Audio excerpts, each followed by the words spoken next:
What is real numbers. हम आज real numbers को समझेंगे कि रियल नंबर्स क्या होते हैं। रियल नंबर बेसिकली दो नंबर्स की कॉम्बिनेशन होती है। एक इसमें होते हैं रेशनल नंबर्स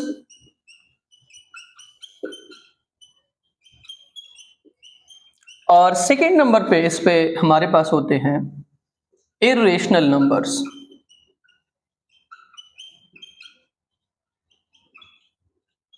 रियल नंबर दो नंबर से मिलकर बने होते हैं। एक इसमें होते हैं रेशनल और एक इसमें होते हैं इर्रेशनल। रेशनल नंबर्स कैसे नंबर्स होते हैं? ऐसे नंबर्स होते हैं जिनको हम p बाय क्यों फॉर्म में लिख सकते हैं। p बाय क्यों, और क्यों जो है वो आपके पास कभी भी जीरो के बराबर नहीं होगा। क्यों?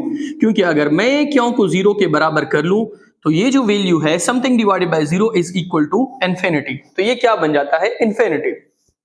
अब p बाय क्यों का क्या मतलब है? इसका मतलब यह है कि हम इसको डेसिमल फॉर्म में लिख सकते हैं, ठीक है, डेसिमल फॉर्म में, या हम इसको फ्रैक्शन फॉर्म में लिख सकते हैं। देखिए, अगर मेरे पास है 2/3 या मेरे पास है 4/6 या मेरे पास है 5/2, ठीक है, तो ये जो नंबर्स मैंने यहां पे लिखे हैं इनको तो मैंने p बाय क्यों फॉर्म में लिखा है। अगर इसको आप 2 को आप कह लें कि ये p है, 3 को आप कह लें कि ये आपके पास क्यों है, लेकिन इसमें एक इंपॉर्टेंट जो कंडीशन है वो होनी चाहिए। वो क्या है कि ये तो या तो ये आपके पास क्या होंगी, टर्मिनेटिंग होंगी।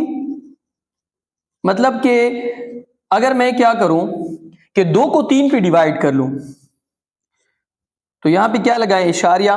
2 तो 3 पे डिवाइड नहीं हो सकता, यहां पे 0 लगाएं। 3 6 आर 18, फिर क्या आता है 2, फिर सिफर 3 6 आर 18, फिर क्या आता है 3 6 आर 18। ये तो टर्मिनेटिंग नहीं है। अगर टर्मिनेटिंग नहीं है तो इसमें दूसरी प्रॉपर्टी है कि ये रिपीटिंग है। क्या है? रिपीटिंग। तो हम क्या लिखेंगे कि 0.66 और यहां पे ये निशान लगाएंगे कि ये क्या है? रिपीटिंग है। फिर भी आपके पास क्या है? रेशनल है, क्योंकि मैंने इसको किस फॉर्म में लिखा है? p बाय क्यों के फॉर्म में। या टर्मिनेटिंग होना चाहिए, या फिर अगर नॉन टर्मिनेटिंग हो फिर आपके पास क्या होनी चाहिए? रिपीटिंग। नॉन टर्मिनेटिंग भी हो सकता है लेकिन उसमें ये क्या होगी? रिपीटिंग होगी, ठीक है। अब इसको डिवाइड करें 4 को 6 पे, यहां पे इशारिया लगाएं। 6 6 आर 36, फिर क्या लगाएं 4, फिर 0 6 6 आर 36। अब इसको अगर आप देखें तो ये 0.66 है और ये भी 0.66 है और ये बार बार क्या हो रही है? रिपीट। तो ये भी आपके पास कौन से नंबर है? रेशनल नंबर है। इसको अगर आप देखें, इशारे लगाएं सिफर, 225 जो है वो आपको क्या बनता है? इससे 50 बनता है। तो ये आपके पास देखिए इशारिया के बाद इसमें जो नंबर्स आ रहे हैं वो आपके पास क्या है? टर्मिनेटिंग है, और इन दोनों में आपके पास क्या है? नॉन टर्मिनेटिंग है, लेकिन इसमें क्या है? रिपीटिंग है। ये फिर भी आपके पास क्या है? रेशनल नंबर्स है। इर्रेशनल कौन से नंबर्स होते हैं? ये नॉन टर्मिनेटिंग होंगे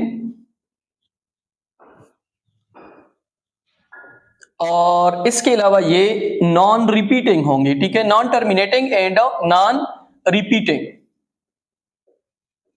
और हम इसको p बाय क्यों की फॉर्म में नहीं लिख सकते हैं, ठीक है।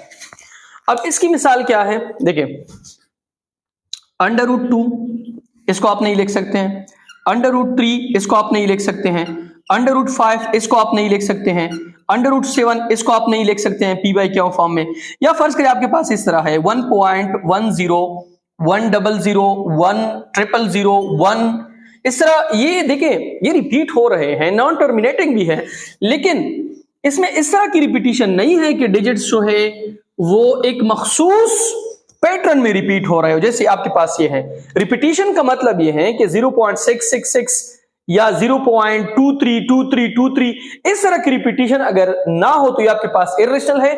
अगर नॉन टर्मिनेटिंग है लेकिन रिपीटिशन जो है वो एक ही नंबर की या 2 नंबर की या 3 नंबर की रिपीटिशन हो रही है तो ये आपके पास क्या है, रेशनल नंबर्स है।